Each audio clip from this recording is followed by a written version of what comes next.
Hello everyone, this is Deepak Singhal. Welcome you all to the platform of legal sticks. तो बच्चों, जैसे कि आप जानते हैं, हम लोग state council of ministers last class में पढ़ रहे थे। अब क्या होता है स्टेट काउंसिल ऑफ मिनिस्टर, ये मैंने आपको बता दिया है कि किसी भी स्टेट को रूल करने के लिए हमारे पास एक चीफ मिनिस्टर होता है। और क्योंकि चीफ मिनिस्टर अकेले सब कुछ नहीं कर सकता, इसलिए उनको बहुत से और लोगों की जरूरत होती है। जैसे कि बहुत से डिपार्टमेंट होते हैं स्टेट में। एक हेल्थ डिपार्टमेंट हो गया, ठीक है, एक फाइनेंस डिपार्टमेंट हो गया, एजुकेशन डिपार्टमेंट हो गया। इस तरीके से तरह तरह के डिपार्टमेंट होते हैं और मतलब मिनिस्ट्रीज होती है। और जो इंसान इन मिनिस्ट्री का हेड होता है ना, उसको मिनिस्टर कहा जाता है।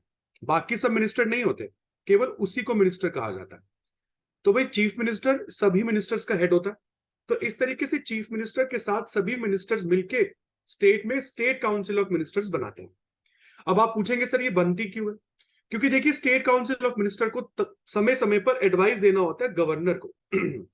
बहुत इंपॉर्टेंट चीज मैं आपको बता दूं, आर्टिकल 163 में स्टेट काउंसिल ऑफ मिनिस्टर के बारे में लिखा हुआ है, मगर ये article 163 separately state council of minister के बारे में बात नहीं करता है। सेपरेटली का मतलब क्या कहना चाहते हो सर आप?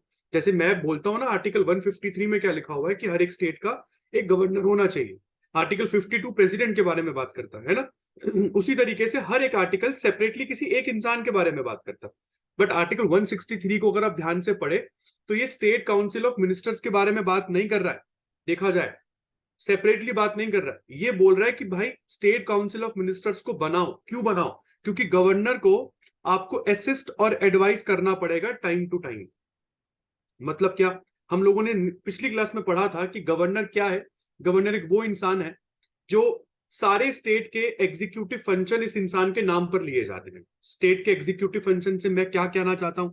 स्टेट के एग्जीक्यूटिव फंक्शन से दोस्तों मैं ये बोलना चाहता हूं कि सारे के सारे लॉ को इंप्लीमेंट करने वाले जो काम है वो सब गवर्नर के नाम पर किए जाते हैं। बट क्या गवर्नर इंडिपेंडेंटली वो चीजें करता है? तो आंसर है नहीं।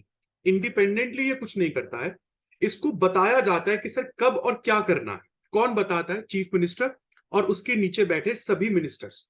ये लोग एडवाइस करते हैं गवर्नर को। तो क्या गवर्नर इनकी एडवाइस को ओवरटर्न कर सकता है? क्या गवर्नर इनकी एडवाइस को डिक्लाइन कर सकता है कि नहीं सर मैं ऐसा नहीं करूंगा? तो भाई सुप्रीम कोर्ट का स्पेशल केस है इसमें। और सुप्रीम कोर्ट की वर्डिक्ट के अकॉर्डिंग बोला जाता है कि गवर्नर के लिए बाउंडेशन है। गवर्नर के लिए बाउंडेशन है कि आप इस एडवाइस को फॉलो करेंगे, है ना। गवर्नर के लिए बाउंडेशन है कि आप इस एडवाइस को फॉलो करेंगे। भाई जैसे कि पार्लियामेंट का काम होता है पूरे के पूरे देश में लॉ बनाने का। ये बात मैंने आपको पहले भी बताई थी, एक बार दोबारा रिपीट कर देता हूं। पार्लियामेंट का काम होता है पूरे पूरे कंट्री को लॉ, पूरी कंट्री के लिए लॉ बनाने का। और पार्लियामेंट की उसी तरीके से दो हाउस भी होते हैं। राज्यसभा होता है अपर हाउस, लोकसभा होता है लोअर हाउस। उसी तरीके से वो ऑर्गेनाइजेशन जो एक स्टेट में लॉ बनाती है ना, उसको स्टेट लेजिस्लेचर कहा जाता है। स्टेट लेजिस्लेचर कहा जाता है। और इस स्टेट लेजिस्लेचर के भी दो हाउस होते हैं। जैसे पहले हाउस को आप लेजिस्लेटिव काउंसिल कहते हैं और दूसरे हाउस को लेजिस्लेटिव असेंबली कहते हैं। तो अपर हाउस भली वो पार्लियामेंट का हो, अपर हाउस भली वो स्टेट का हो। तो ये अपर हाउस है आप लोगों के सामने। दोनों ही अपर हाउस के इलेक्शंस इनडायरेक्ट होते हैं। इनडायरेक्ट का मतलब होता है कि जब देश की जनता, स्टेट की जनता या देश की जनता जिस इलेक्शन में डायरेक्टली पार्टिसिपेट ना करे, आप उसको इनडायरेक्ट इलेक्शंस कहते हैं। बहुत इंपॉर्टेंट चीज है ये। अब दोस्तों पार्लियामेंट के बारे में बात करें तो पार्लियामेंट एक वो ऑर्गेनाइजेशन है जो पूरी कंट्री के लिए लॉ बनाती है। अब आपको कैसे पता लगेगा कि पूरी कंट्री में कौन सी पार्टी गवर्नमेंट बनाती है ना? तो कौन सी पार्टी गवर्नमेंट बनाएगी वो डिसाइड करता है लोअर हाउस। भाई लोअर हाउस डिसाइड करेगा कि कौन सी पार्टी सेंट्रल गवर्नमेंट बनाएगी पार्लियामेंट में। और उसी तरीके से स्टेट में भी लोअर हाउस डिसाइड करेगा कि कौन सी पार्टी स्टेट गवर्नमेंट बनाएगी एक स्टेट में। मतलब सर क्या कहना चाहते हो? भाई अगर मैं लोकसभा के बारे में बात करता हूं तो 543 सीट्स हैं लोकसभा की अभी की डेट में। तो 543 का हाफ कर लीजिए तो आपके पास आ जाएगा 272। तो जिस भी पार्टी के पास एटलीस्ट 273 सीट्स लोकसभा में होगी, भाई वो पार्टी बनाएगी सेंट्रल गवर्नमेंट। उसी तरीके से जो भी स्ट्रेंथ आपकी लेजिस्लेटिव असेंबली में होगी, जिस पार्टी के पास लेजिस्लेटिव असेंबली की टोटल स्ट्रेंथ में आधे से एक ज्यादा होगा, मतलब अगर 70 लोगों की असेंबली है तो अगर आपके पास 36 मेंबर है तो जाहिर सी बात है भाई आपकी पार्टी स्टेट गवर्नमेंट बनाएगी। तो जनरली लोअर हाउस ही डिसाइड करेगा कि स्टेट गवर्नमेंट या सेंट्रल गवर्नमेंट किस पार्टी की होगी। अब जब आप गवर्नमेंट कहते हो ना, ये बात मैंने आपको पहले भी समझाई थी कि गवर्नमेंट का मतलब ही होता है पार्लियामेंट में, पूरे देश में अगर मैं सेंट्रल गवर्नमेंट की बात करता हूं तो मतलब होता है प्राइम मिनिस्टर और प्राइम मिनिस्टर के नीचे बैठने वाले मिनिस्टर्स। उसी तरीके से स्टेट गवर्नमेंट का मतलब होता है दोस्तों चीफ मिनिस्टर और चीफ मिनिस्टर के नीचे बैठने वाले मिनिस्टर्स। और मैंने आपको बताया था कि ये सारे लोग उसी पार्टी के होंगे जिस पार्टी की मेजोरिटी लोअर हाउस में हो, राइट। यहां पर भी वही है कि स्टेट गवर्नमेंट उस पार्टी की होगी जिस पार्टी की मेजोरिटी लोअर हाउस में होगी। बट सबसे इंपॉर्टेंट चीज क्या है, सबसे इंपॉर्टेंट चीज ये है कि चीफ मिनिस्टर और मिनिस्टर होंगे उसी पार्टी के जिस पार्टी की मेजोरिटी होगी। बट ये दोनों लोग इन दोनों हाउस में से किसी भी हाउस से आ सकते हैं। मतलब सपोज करो कि दिल्ली की बात करता हूं, दिल्ली के पास दोनों हाउस हम मान के चलते हैं कि अपर हाउस भी है लोअर हाउस भी है, और दिल्ली में 36 तब 70 लोगों की असेंबली है दिल्ली में, और 36 से ज्यादा सीटें आम आदमी पार्टी के पास है। तो ये बात तो क्लियर है कि स्टेट गवर्नमेंट आम आदमी पार्टी की होगी, है ना। इसी पार्टी के चीफ मिनिस्टर होंगे और इसी पार्टी के बाकी मिनिस्टर्स होंगे। बट अरविंद केजरीवाल जो है वो लेजिस्लेटिव असेंबली के मेंबर भी हो सकते हैं, वो लेजिस्लेटिव काउंसिल के मेंबर भी हो सकते हैं, हाँ, बट होंगे वो आम आदमी पार्टी के ही। और ऐसे अगर मैं पार्लियामेंट के बारे में आपको बताऊं कि पार्लियामेंट में लोकसभा में 350 सीटों के आसपास है बीजेपी और उसके अलायंस की सीटें 543 में से, जबकि गवर्नमेंट बनाने के लिए आपको 273 सीट चाहिए, राइट। तो सेंट्रल गवर्नमेंट होगी बीजेपी, मगर जो प्राइम मिनिस्टर बनेगा वो होगा बीजेपी का ही। बट वो बीजेपी का मेंबर लोकसभा से भी आ सकता है, राज्यसभा से भी आ सकता है, बट वो बीजेपी का ही होगा। ये किस हाउस ने बताया, ये लोकसभा ने बताया। तो आज की डेट में सरकार बीजेपी की है, इसलिए मैं एग्जांपल बीजेपी की तरफ से लेकर आप लोगों को बता रहा हूं। चलिए, तो जब भी दोस्तों आप लोग वोट देते हो ना, तो आपको पता होता है एक स्टेट में कि अगर ये पार्टी जीती तो मेरा चीफ मिनिस्टर कौन बनेगा। बट क्या आपको कभी ये पता होता है कि ये पार्टी जीती तो मेरे बाकी के मिनिस्टर्स कौन बनेंगे, मतलब मेरा डिफेंस मिनिस्टर कौन बनेगा। हाँ, sorry sorry, defence minister state में नहीं होता है। क्या आपको ये पता कभी होता है कि अगर आम आदमी पार्टी जीती तो मेरे हेल्थ मिनिस्टर कौन होंगे, हाँ, मेरे फाइनेंस मिनिस्टर कौन होंगे, एजुकेशन मिनिस्टर कौन होंगे। ऑब्वियसली आपको नहीं पता होता, आपको केवल चीफ मिनिस्टर का नाम पता होता है। तो एक बार जब चीफ मिनिस्टर जीत जाता है तब यही चीफ मिनिस्टर अपने बाकी सब मिनिस्टर्स को अपॉइंट करता है, मतलब उसकी लिस्ट बनाता है कि किस इंसान को कौन सा पोर्टफोलियो दूंगा मैं, और वो पूरी की पूरी लिस्ट बना के आप गवर्नर को देते हो। और आर्टिकल 164 में गवर्नर एक दिन चुनता है जिस दिन चीफ मिनिस्टर और उसके सारे मिनिस्टर्स को गवर्नर अपॉइंट कर लेता है एक साथ। अपॉइंट करने का मतलब दोस्तों क्या हो गया, यहाँ पर ओथ दिलवाना, ओथ सेरेमनी मतलब अपॉइंटमेंट। इसके बाद थर्ड पॉइंट क्या बोलता है कि काउंसिल ऑफ मिनिस्टर्स के सारे मेंबर लेजिस्लेटिव असेंबली के लिए डायरेक्टली रिस्पॉन्सिबल होते हैं। मैंने बोला डायरेक्टली रिस्पॉन्सिबल होते हैं, इसका मतलब क्या है कि आज आप लोगों की गवर्नमेंट है। मतलब अगर मैं दिल्ली का एग्जांपल लेके चलूं, आज दिल्ली में आम आदमी पार्टी की गवर्नमेंट है, आम आदमी पार्टी के ही चीफ मिनिस्टर है और आम आदमी पार्टी के ही मिनिस्टर्स हैं। ये कैसे पॉसिबल हो पाया? तो आप क्या आंसर दोगे? सर ये पॉसिबल इसलिए हो पाया क्योंकि आम आदमी पार्टी के पास लेजिस्लेटिव असेंबली में मेजोरिटी है। सोचो अगर आम आदमी पार्टी के पास लेजिस्लेटिव असेंबली में मेजोरिटी नहीं होती तो क्या होता? सर नहीं होती तो कुछ भी तो नहीं होता ना। अगर नहीं होती तो इनकी पार्टी या इनकी गवर्नमेंट होती नहीं, मतलब sir chief minister Arvind Kejriwal नहीं होते, कोई और होता। इसलिए आज आप चीफ मिनिस्टर हैं और आज आप बाकी सब मिनिस्टर्स हैं। कैसे पॉसिबल हो पाया? क्योंकि सर आपकी पार्टी की मेजोरिटी लेजिस्लेटिव असेंबली में है। ऐसे ही क्या मैं प्राइम मिनिस्टर के लिए बोल सकता हूं कि सर प्राइम मिनिस्टर मोदी आज आप प्राइम मिनिस्टर हैं, राजनाथ सिंह आज आप डिफेंस मिनिस्टर हैं, अमित शाह जी आज आप आज आप होम मिनिस्टर हैं, अश्विनी वैष्णव जी आज आप रेलवे मिनिस्टर हैं, हरदीप सिंह पुरी जी आज आप पेट्रोलियम मिनिस्टर हैं। कैसे है? क्योंकि सर आप जिस पार्टी से डील करते हैं, आप जिस पार्टी के मेंबर हैं, उस पार्टी की मेजोरिटी है लोकसभा में। इसीलिए तो पॉसिबल हो पाया ना दोस्तों ये सब चीजें। तो ये बहुत इंपॉर्टेंट है। तो ये हम लोग हालांकि अच्छे से पढ़ चुके थे स्टेट काउंसिल ऑफ मिनिस्टर्स के टॉपिक में पिछली बार, मैं केवल थर्ड पॉइंट को अच्छे से एक्सप्लेन कर रहा हूं। आइए अब आगे चलते हैं। मैंने आपको जैसे बताया था कि स्टेट में दो हाउस होते हैं, लेजिस्लेटिव काउंसिल और असेंबली। तो आइए काउंसिल के बारे में बात करते हैं। भाई देखिए, लेजिस्लेटिव काउंसिल का एक बहुत इंपॉर्टेंट चीज मैं आपको यहाँ पर बताना चाहता था बट मैंने नहीं बताया, अब मैं बता देता हूं आपको। लेजिस्लेटिव काउंसिल हर एक स्टेट में नहीं होती है। हाँ, स्टेट लेजिस्लेचर एक वो बॉडी है जो स्टेट के लिए लॉ तो बनाती है, मतलब यहां पर हम लिख सकते हैं एक वो बॉडी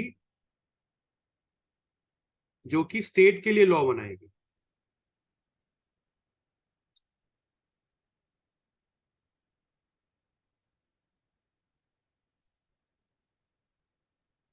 और इस बॉडी के दो पार्ट होते हैं, मगर इस बॉडी के दो पार्ट होने हर जगह कंपलसरी नहीं है। मतलब सर ये वाला जो अपर हाउस वाला पार्ट है ना, ये ऑप्शनल है, ये हर एक स्टेट के पास होगा या नहीं होगा ये जरूरी नहीं है। लेजिस्लेटिव असेंबली तो होनी बहुत जरूरी है। तो मतलब लेजिस्लेटिव काउंसिल ये वाली बॉडी ऑप्शनल होती है, हर एक स्टेट के पास नहीं होती है। अब आपके दिमाग में आएगा सर क्यों नहीं होती है, तो आपको आर्टिकल 170, जैसे यहाँ पर 170 169, आपको आर्टिकल 169 में पढ़ाऊंगा जो आप लोगों को बताएगा कि भाई क्या होता है लेजिस्लेटिव काउंसिल। पहली बात आपको बता दूं कि लेजिस्लेटिव काउंसिल जस्ट लाइक आपका राज्यसभा है, जैसे राज्यसभा होता है वैसा ही है, बट इसका जिक्र आर्टिकल 169 में किया हुआ है। जिस तरीके से राज्यसभा अपर हाउस होता है, लेजिस्लेटिव काउंसिल भी अपर हाउस होती है। जैसे राज्यसभा परमानेंट हाउस होता है, लेजिस्लेटिव काउंसिल भी परमानेंट हाउस होती है ना। बट राज्यसभा की स्ट्रेंथ तो भाई 245 डिसाइडेड है। बट अगर लेजिस्लेटिव काउंसिल की बात करूं तो हर एक स्टेट में पॉपुलेशन अलग अलग होगी ना, पॉपुलेशन अलग अलग होगी तो भाई लेजिस्लेटिव काउंसिल की स्ट्रेंथ भी वेरी करेगी। कहीं पर 60 होगी, 70 होगी, कहीं पर 40 रह जाएगी, कहीं पर 50 होगी। तो कैसे डिसाइड करें कि लेजिस्लेटिव काउंसिल की स्ट्रेंथ क्या होगी। बट उससे पहले कैसे लेजिस्लेटिव काउंसिल को बनाया जाता है, पहले इसके बारे में बात कर लेंगे। देखिए मैं आपके लिए एग्जांपल लेकर आ रहा हूं पंजाब का। ठीक है, हमें पता है कि भाई पंजाब के पास इस समय पंजाब लेजिस्लेटिव असेंबली ही है। पंजाब के पास कोई अपर हाउस नहीं है, पंजाब के पास केवल एक लोअर हाउस है, पंजाब लेजिस्लेटिव असेंबली है। और पंजाब की लेजिस्लेटिव असेंबली में टोटल सीटें कितनी है, तो टोटल सीटें है 119। कितनी दोस्तों, 119। 119 सीटें हैं। सपोज करो कि पंजाब को लेजिस्लेटिव काउंसिल चाहिए, तो पंजाब क्या करेगा भाई, पंजाब को लेजिस्लेटिव काउंसिल चाहिए तो पंजाब क्या करेगा। सबसे पहले तो पंजाब बिल लेकर आएगा, बिल जिसमें पंजाब लेजिस्लेटिव काउंसिल की डिमांड करेगा।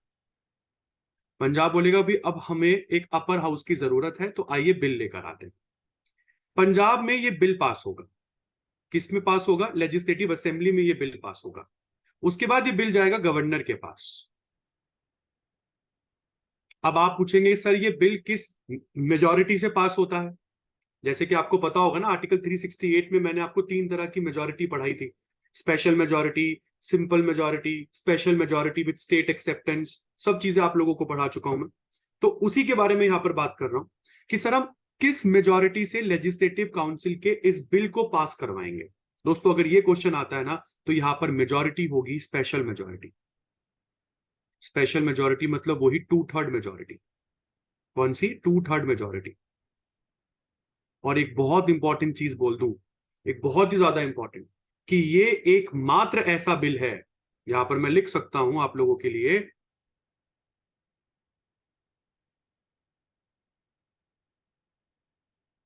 ये एकमात्र ऐसा बिल है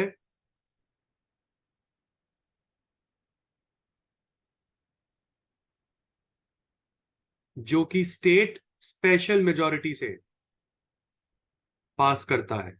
मतलब स्टेट के पास स्पेशल मेजोरिटी यूज करने का राइट नहीं होता। बस इस बिल को छोड़ दिया जाए, इस बिल को छोड़ दिया जाए, बाकी सारे बिल एक स्टेट केवल सिंपल मेजोरिटी से पास करता है। तो अब आपको समझ में आ रहा होगा कि स्पेशल मेजोरिटी कितनी इंपॉर्टेंट है। स्पेशल मेजोरिटी केवल पार्लियामेंट यूज करती है, मगर अगर मैं स्टेट्स के बारे में बात करूं तो स्टेट स्पेशल मेजोरिटी केवल लेजिस्लेटिव काउंसिल की डिमांड करने के लिए यूज करता है, और कैसे भी नहीं।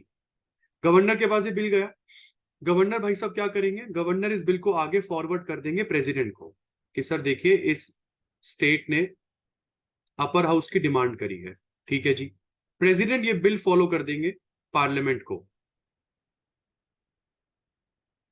भाई प्रेसिडेंट पार्लियामेंट को भेज देंगे, भैया आप डिसाइड करो, पार्लियामेंट ये बिल पास करेगी दोबारा से।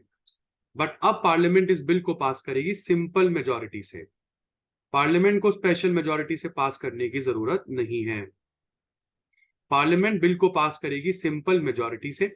और जैसे ही पार्लियामेंट ने पास कर दिया इस बिल को, वैसे ही लेजिस्लेटिव काउंसिल बन जाएगी, लेजिस्लेटिव काउंसिल को बना दिया जाएगा। वेरी सिंपल, ये लेजिस्लेटिव काउंसिल को बनाने का पूरा प्रोसेस है। मतलब अगर आपसे पूछा जाए कि क्या पार्लियामेंट के बिना कोई भी स्टेट अपना अपर हाउस बना सकता है, तो आंसर है नहीं बना सकता। यहां पर लिखा भी हुआ है, आप लोगों के लिए सब कुछ लिखा हुआ है कि भाई on recommendation of state legislative assembly parliament can abolish और constitute the legislative council in the concerned state. मतलब लेजिस्लेटिव असेंबली की परमिशन के बाद ही पार्लियामेंट कुछ करेगा। ये तो मैंने प्रोसेस बताया था क्रिएटिंग, अगर मुझे लेजिस्लेटिव काउंसिल को बनाना पड़े। बट बेटा एक बहुत इंपॉर्टेंट चीज, लेजिस्लेटिव असेंबली को बनाना हो या हटाना हो, दोनों के लिए ही एक प्रोसेस फॉलो होता है।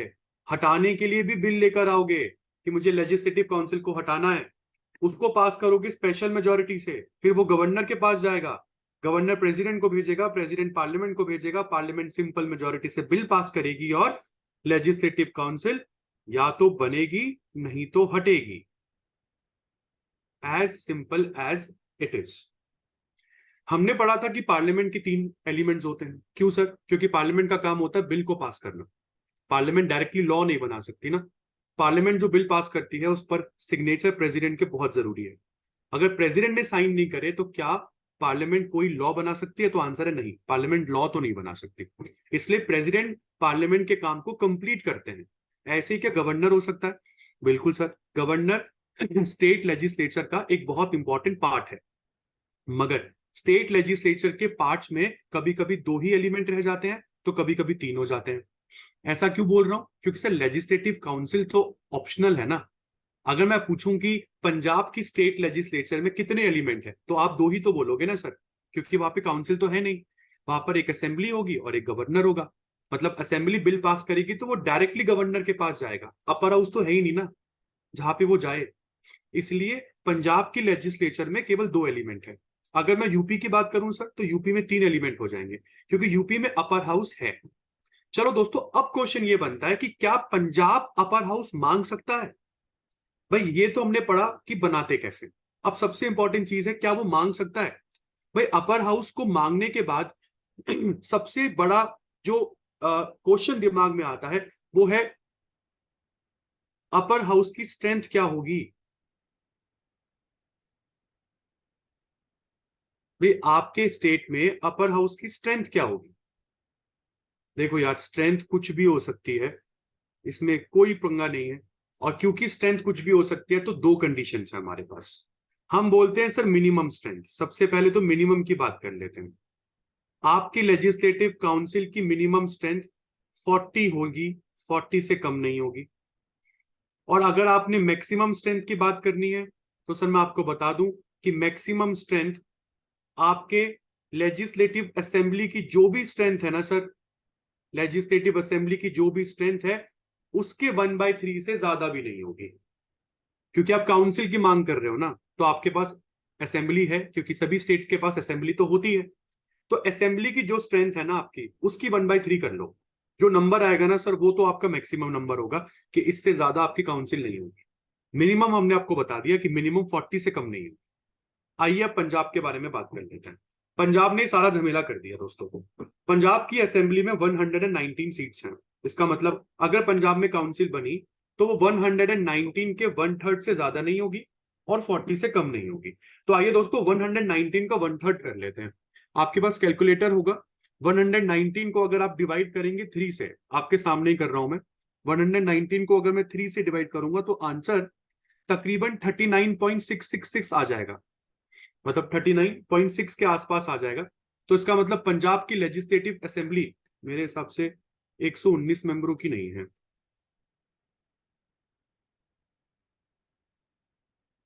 117 तो नहीं है, ये वो चेक करने दीजिए। हाँ जी, सॉरी, 117 है।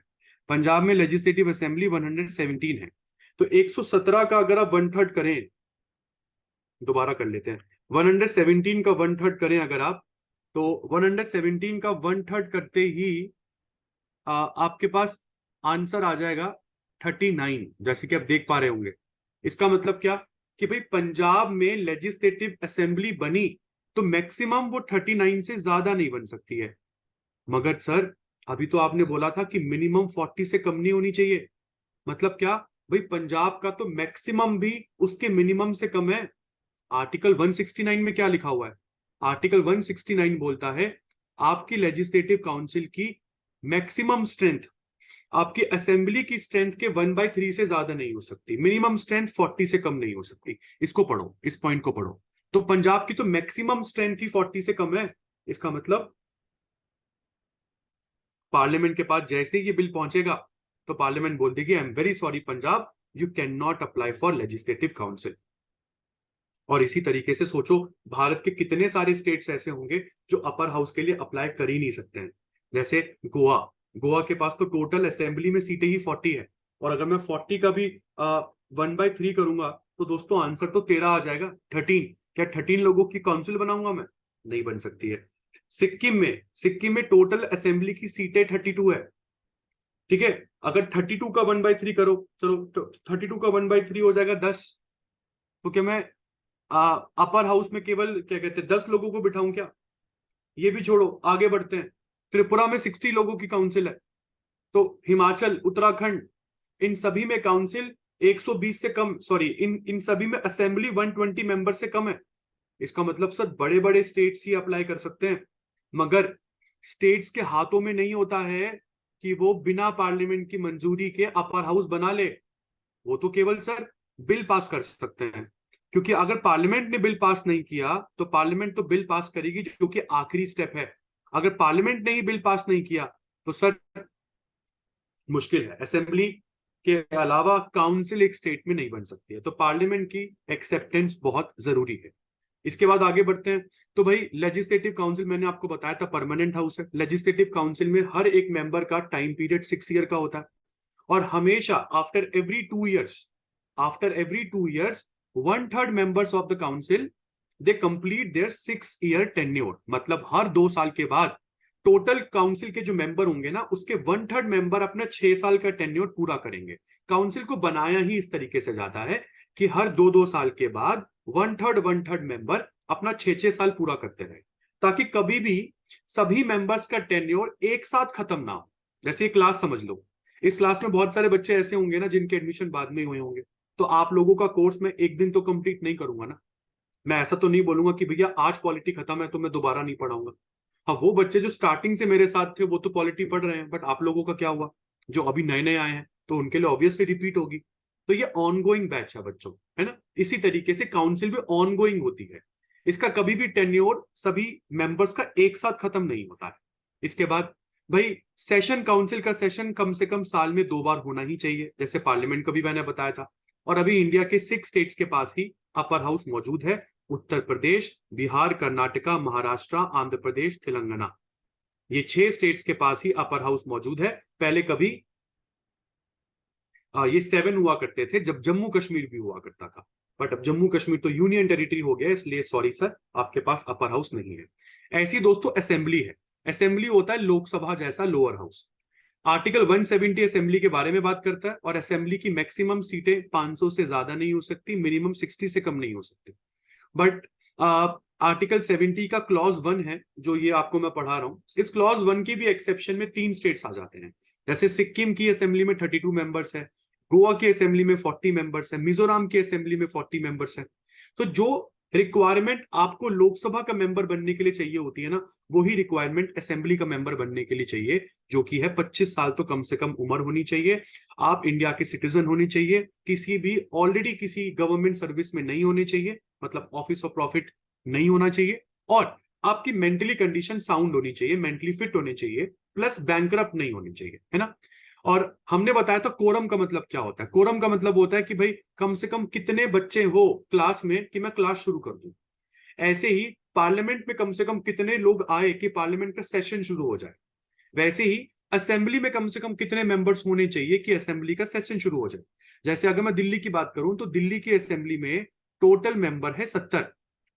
सोचो 70 में से कितने मेंबर तो मिनिमम अटेंडेंस होनी चाहिए कि दिल्ली का सेशन लगे। हमने बोला कि सर 70 का आप 1/10 कर लो, तो 70 का 1/10 हो गया 7। अगर दिल्ली में 7 एमएलए भी आए, 7 एमएलए भी आए, पहली बात तो बेटा एक और इंपॉर्टेंट चीज, काउंसिल के मेंबर अगर आप हैं तो आप एमएलसी कहलाएंगे, मेंबर ऑफ लेजिस्लेटिव काउंसिल कहलाएंगे। और अगर आप असेंबली के मेंबर हैं तो लोग आपको एमएलए बोलेंगे। तो अगर कम से कम सभी एमएलए में से 1/10 एमएलए भी आते हैं तो उस दिन सेशन लगेगा, बाकी लोगों की अटेंडेंस एब्सेंस मार्क की जाएगी। असेंबली परमानेंट हाउस नहीं होता है क्योंकि हर 5 साल के बाद सभी लोगों का टेन्योर एक साथ पूरा होता है और पूरा की पूरा हाउस इलेक्शन में जाता है। जबकि काउंसिल में मैंने आपको बताया कि इस तरीके से काउंसिल को बनाया जाता है कि पूरा हाउस कभी भी इलेक्शन में नहीं उतरता। पूरे हाउस का केवल 1/3 पोर्शन ही हर 2-2 सालों के बाद इलेक्शन में उतरता है, ताकि पूरा हाउस कभी भी एक साथ रिटायर ना हो। जबकि असेंबली पूरे एक साथ रिटायर हो जाती है, जैसे कि लोकसभा।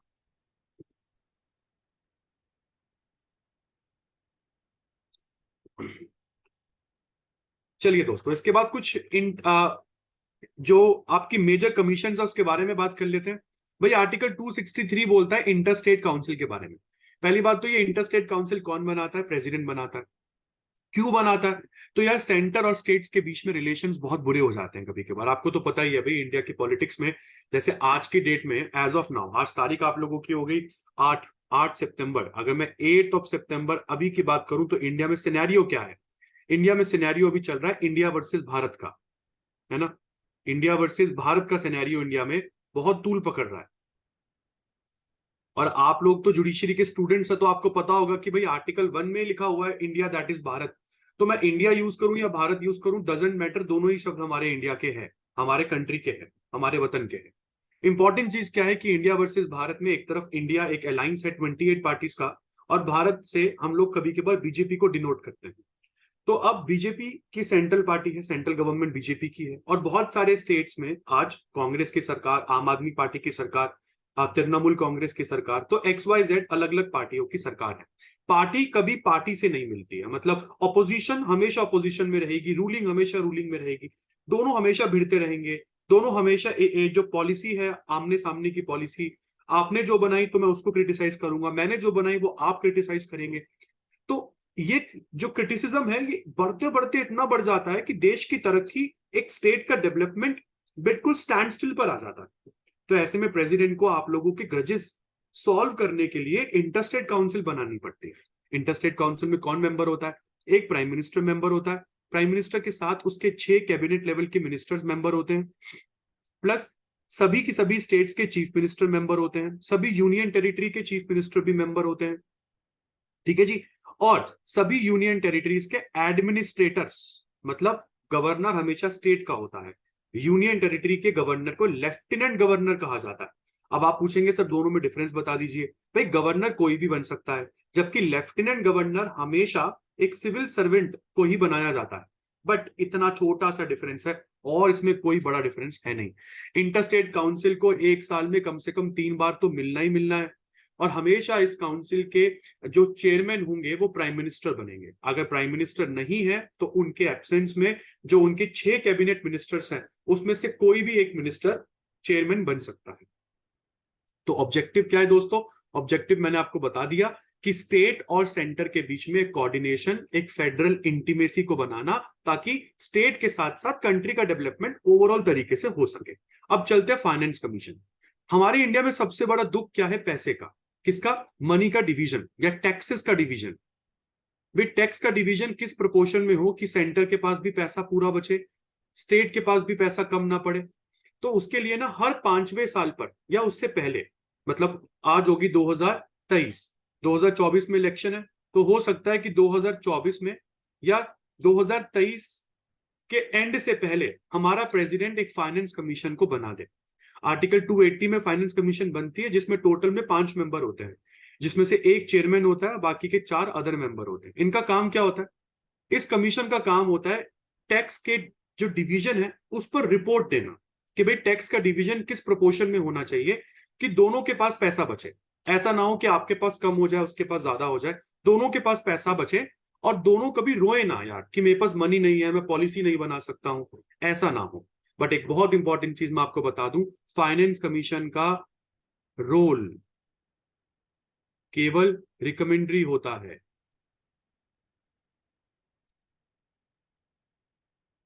मैंने बोला फाइनेंस कमीशन का रोल केवल रिकमेंडरी होता है। मतलब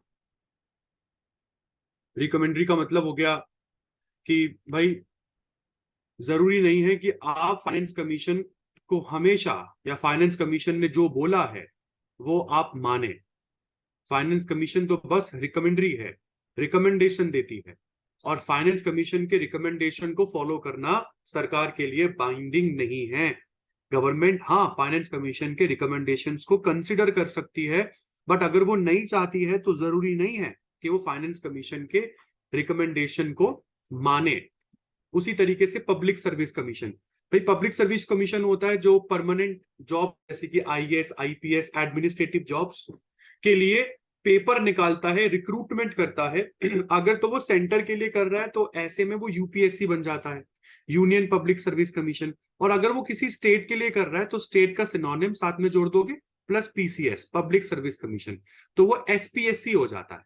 दोनों के लिए आर्टिकल 315 लिखा हुआ है कि भाई सेंटर में तो यूपीएससी होगी और स्टेट में एसपीएससी होगी। आर्टिकल 316 ये बोलता है कि यूपीएससी के मेंबर्स को अपॉइंट करेंगे प्रेसिडेंट, जबकि एसपीएससी के मेंबर्स को अपॉइंट करेंगे गवर्नर। ये भी आर्टिकल 316 में लिखा हुआ है। ठीक है, अगर मैं यूपीएससी की बात करता हूं तो यहां पर लिखा हुआ है कि भाई यूपीएससी के चेयरमैन और सभी मेंबर्स चुने जाते हैं 6 साल के लिए, 6 इयर्स के लिए, नहीं तो 65 इयर्स की एज के लिए इनकी रिटायरमेंट एज होती है, इसमें से जो पहले हो जाए। जबकि स्टेट पब्लिक सर्विस कमीशन के मेंबर्स को चुना जाता है 6 साल के लिए या 62 की एज तक, इसमें से जो पहले हो जाए। मतलब अगर मैं 48 इयर्स में मैं यूपीएससी का मेंबर बना तो मैं पूरे 6 साल पूरे करूंगा, मैं 54 में रिटायर हो जाऊंगा। क्यों? क्योंकि मैं 65 से पहले मेरे 6 साल पूरे हो जाएंगे। बट सपोज करो दोस्तों, अगर मैं 62 में ही मेंबर बना यूपीएससी का, तो 6 साल पूरे करने से पहले मैं 65 का हो जाऊंगा ना, तो मैं रिटायर हो जाऊंगा 65 ईयर्स में, जबकि मेरे 3 साल ही पूरे हुए हैं। 6 साल पूरे करने नहीं देगी सरकार। तो यहाँ पे लिखा हुआ है 6 इयर्स हो या 65 इयर्स ऑफ एज हो। तो आप लोगों को रिटायरमेंट एज दोनों ही संस्थाओं की समझ में आ गई होगी। सेंटर में रिटायरमेंट एज 65 है, स्टेट में रिटायरमेंट एज 62 है। काम क्या है इसका? काम केवल है सर्विसेज के लिए एग्जामिनेशंस को कंडक्ट करवाना। इलेक्शन कमीशन जो पूरे भारत में लोकसभा के इलेक्शन, लेजिस्लेटिव असेंबली के इलेक्शन, काउंसिल के इलेक्शन, राज्यसभा के इलेक्शन, प्रेसिडेंट के इलेक्शन, वाइस प्रेसिडेंट के इलेक्शन जो कंडक्ट करवाती है संस्था, वो आर्टिकल 324 में इलेक्शन कमीशन है।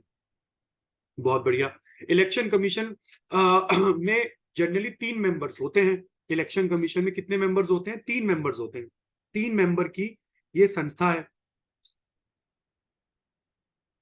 जिसमें से एक इंसान तो होता है चीफ इलेक्शन कमिश्नर, एक होता है अदर इलेक्शन कमिश्नर, और एक होता है अदर इलेक्शन कमिश्नर।